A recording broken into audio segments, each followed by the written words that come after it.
नमस्कार, मैं नियाज खान और आप देख रहे हैं न्यूज एक्सप्रेस। टीएमसी नेता और सांसद अभिषेक बनर्जी को तब मीडिया में सुर्खियां मिली जब ईडी ने समन जारी किया। ईडी ने अभिषेक और उनकी पत्नी रुजिरा बनर्जी को समन जारी किया। फिर ममता बनर्जी ने तूफान खड़ा कर दिया और बीजेपी पर कई बड़े आरोप धड़ाधड़ लगा दिए और अभी मामला चल रहा है और ईडी समन देकर बुलाती रहती है। आज इसी राजनीतिक नेता की कहानी, लेकिन उससे पहले आपसे रिक्वेस्ट है कि अगर ये स्टोरी आपको पसंद आए तो आप हमारे चैनल को सब्सक्राइब और लाइक करना ना भूलें।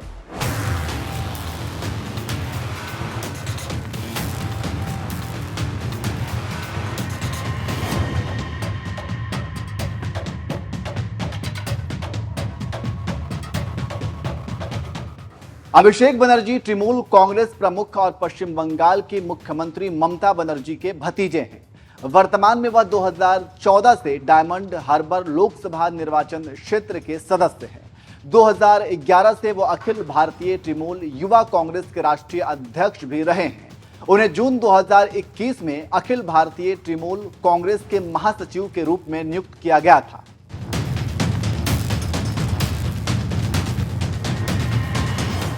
नाम अभिषेक बनर्जी, जन्म 7 नवंबर 1987, कोलकाता, पश्चिम बंगाल, उम्र 34 साल।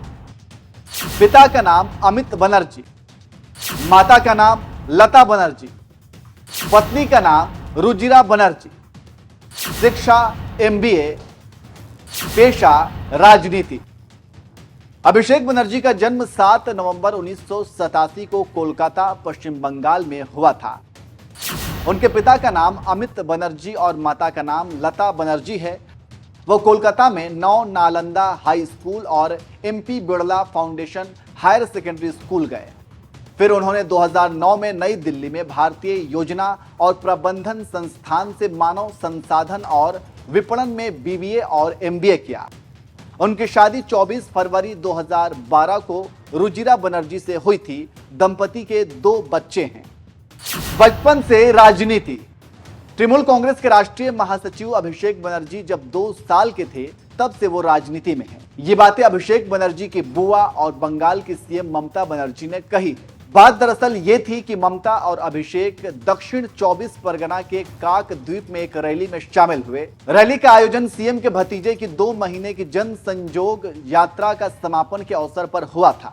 इस यात्रा का उद्देश्य बंगाल के जन समूह तक पहुंचना था। इस दौरान ममता ने कहा कि जब अभिषेक 2 साल का था तब मुझ पर CPIM ने हमला किया था। तभी से वह राजनीति में है। वह पॉलिटिक्स में मेरी वजह से नहीं आया, बल्कि वह उन लोगों के प्यार के कारण राजनीति में आया है। पुरानी पीढ़ी और नई पीढ़ी की लड़ाई। पुरानी पीढ़ी और नई पीढ़ी की लड़ाई नई नहीं है। आप कांग्रेस को देख लीजिए, बीजेपी पर नजर मार लीजिए और तत्काल में NCP को देख लीजिए, कैसे विवाद हैं। ऐसे में TMC कैसे अछूती रह जाती। 2021 के पश्चिम बंगाल राज्य विधानसभा चुनाव के दौरान अभिषेक बनर्जी पार्टी में स्टार के रूप में उभरे थे। उनके पिता शिशिर अधिकारी अविभाजित मिदनापुर जिले के एक शक्तिशाली नेता थे, जिन्होंने 1998 में नवगठित तृणमूल कांग्रेस में सहयोग किया।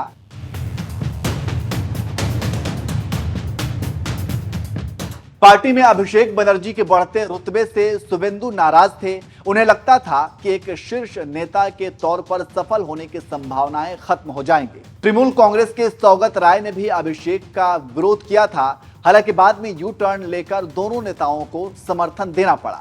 जानकारों की माने तो असल में ये दोनों ही राजनीतिक रणनीतिकार प्रशांत किशोर की वकालत करते हैं, जिन्हें 2021 के चुनाव में तृणमूल कांग्रेस की जीत का श्रेय दिया जाता है। तृणमूल कांग्रेस में अभिषेक की एंट्री बाद में हुई थी। वो उत्तराधिकारी के तौर पर लाए गए थे और इसके लिए 2011 में तृणमूल युवा बनाया गया था, जो तृणमूल कांग्रेस के छात्र विंग से अलग था। मई 2021 में तृणमूल कांग्रेस की शानदार जीत के बाद वह पार्टी के राष्ट्रीय महासचिव बने। बस इसी से सीनियर चिढ़ गए और विवाद उत्पन्न हो गया।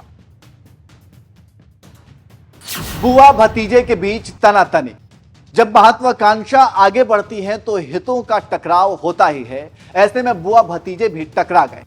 इस तनातनी को सुलझाने की जिम्मेदारी दोनों को है और ममता बनर्जी जब तक अभिषेक को खुलेआम बगावत करने के लिए उन पर लगाम लगाने में कामयाब रही हैं, अभिषेक बनर्जी इस बात से पूरी तरह वाकिफ हैं कि तृणमूल कांग्रेस और पश्चिम बंगाल की राजनीति में ममता बनर्जी का दबदबा है।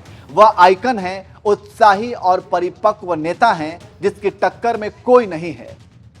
अभिषेक तृणमूल कांग्रेस की शैली और संरचना पर झगड़ सकते हैं, अपनी कार्यशैली लागू करना चाहते हैं, लेकिन वो जानते हैं कि उनका भविष्य और वर्तमान ममता बनर्जी की बदौलत है।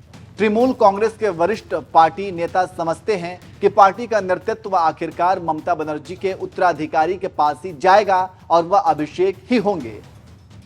वे ये भी जानते हैं कि उन्हें पुराने लोगों को साथ लेकर ही चलना सीखना होगा। ममता बनर्जी ने राजनीतिक संपत्ति का प्रबंधन करना सीख लिया है, अब अभिषेक को भी ये करना सीखना होगा, तभी विरासत आगे बढ़ पाएगी। देखना दिलचस्प होगा कि क्या बुआ भतीजे एक साथ रह पाते हैं या नहीं, या एनसीपी का हाल होता है। अभिषेक को अभी कई तूफानों, झंझावातों और राजनीतिक मसलों को देखना है और उससे आगे बढ़ना है, और ये सब आने वाला समय तय करेगा। ये स्टोरी कैसी लगी कमेंट करके जरूर बताएं।